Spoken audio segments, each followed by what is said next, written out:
అమ్మతనం ఓవరం, కానీ కొందరు పాలిట అది కాసుల వర్షం కురిపించే వ్యాపారం. పిల్లలు లేని దంపతుల ఆశను ఆసరాగా చేసుకుని పేద మహిళల గర్భాన్ని అద్దెకు తీసుకుంటూ హైదరాబాద్ మహానగరంలో గుట్టుచప్పుడు కాకుండా సాగుతున్న భారీ దందా బట్టబయలైంది. ఇటీవల సృష్టి ఫర్టిలిటీ సెంటర్ నిర్వాహకం మరొక ముందే అదే తరహాలో సాగుతున్న అక్రమ సరోగసి ముఠా గుట్టును మేడ్చల్ ఎస్ఓటీ షేక్ బషీరాబాద్ పోలీసులు సంయుక్తంగా రట్టు చేశారు.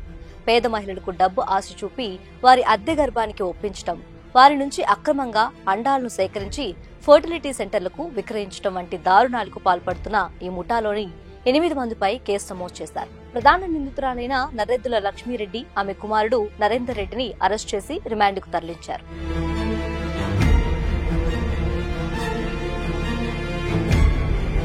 ఏపీలోని చిలకలూరిపేటకు చెందిన లక్ష్మీరెడ్డి నగరంలోని చింతల్ పద్మానగర్లో నివాసముంటూ ఈ దందాకు తెరలేపింది. గతంలో తాను అండదానం చేసి సరోగేట్ తల్లిగా వ్యవహరించిన అనుభవంతో ఈ మార్గంలో డబ్బు సంపాదించడం సులువని గ్రహించింది. నగరంలోని పలు కార్పొరేట్ ఆసుపత్రులతో పరిచయాలు పెంచుకొని మధ్యవర్తుల ద్వారా నెట్వర్క్ ను ఏర్పాటు చేసుకుంది. ఐవీఎఫ్ విఫలమై సరోగసి ద్వారా సంతానం పొందాలనుకునే సంపన్న దంపతులను మధ్యవర్తులు లక్ష్మీరెడ్డి వద్దకు చేరవేస్తారు. దంపతుల ఆర్థిక స్తోమతను బట్టి 10 లక్షల నుంచి 30 లక్షల వరకు ఒప్పందం కుదుర్చుకుంటుంది. మరోవైపు తీవ్రమైన పేదరికంలో మగ్గుతున్న మహిళలను గుర్తించి వారికి 3 నుంచి 5 లక్షల వరకు ఇస్తామని ఆశ చూపి అద్దె గర్భానికి ఒప్పిస్తుంది.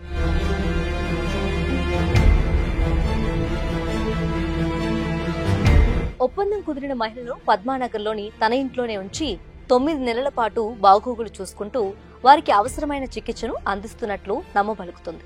పిల్లలు పుట్టిన తర్వాత ఒప్పందం చేసుకున్న దంపతుల నుంచి పూర్తి మొత్తం వసూలు చేసి బిడ్డను వారికి అప్పగిస్తుంది. ఇదే అదునుగా సరోగేట్ తల్లుల నుంచి అక్రమంగా అండాలు సేకరించి వాటిని ఫర్టిలిటీ కేంద్రాలకు అమ్మి ఎక్స్ట్రా ఇన్కమ్ సంపాదిస్తుంది. కొడుకు నరేందర్ రెడ్డి ఆమె బిజినెస్ లో కీరోల్. బయట దందా నడిపేదంతా అతనే. జేఎన్టీలో కెమికల్ ఇంజనీరింగ్ పూర్తి చేసిన నరేందర్ రెడ్డి తల్లి స్టార్ట్ చేసిన బిజినెస్ ని సక్సెస్ఫుల్ గా కొనసాగిస్తున్నాడు. లక్ష్మీరెడ్డి ఇంటికి తరచూ మహిళలు వచ్చి వెళ్తుండటం గమనించిన స్థానికులు అనుమానంతో పోలీసులకు సమాచారం ఇచ్చారు.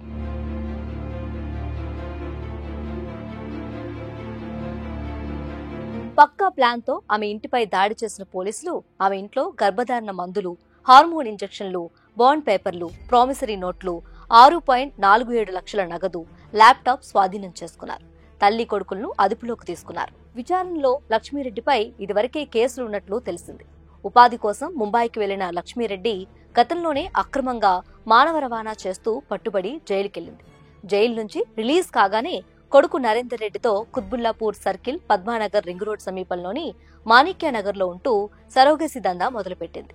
పోలీసుల దాడిలో వీరిద్దరితో పాటు గర్భాన్ని అద్దెకిచ్చే ఏపీలోని రంపచోడవరం, అల్లూరి సీతారామరాజు, విజయనగరం జిల్లాలకు చెందిన 6 మహిళలను, కర్ణాటకకు చెందిన మరో మహిళను అదుపులోకి తీసుకున్నారు.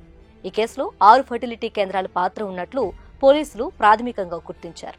Madhapur Hegde fertility centre, Somajiguda Anu test tube centre, Banjara Hills Ferticare, EVA IVF, Amulya IVF, Kondapur Sri fertility సెంటర్లతో నిందితులు లక్ష్మి, నరేందర్ రెడ్డికి సంబంధాలు ఉన్నట్లు విచారణలో తేలింది.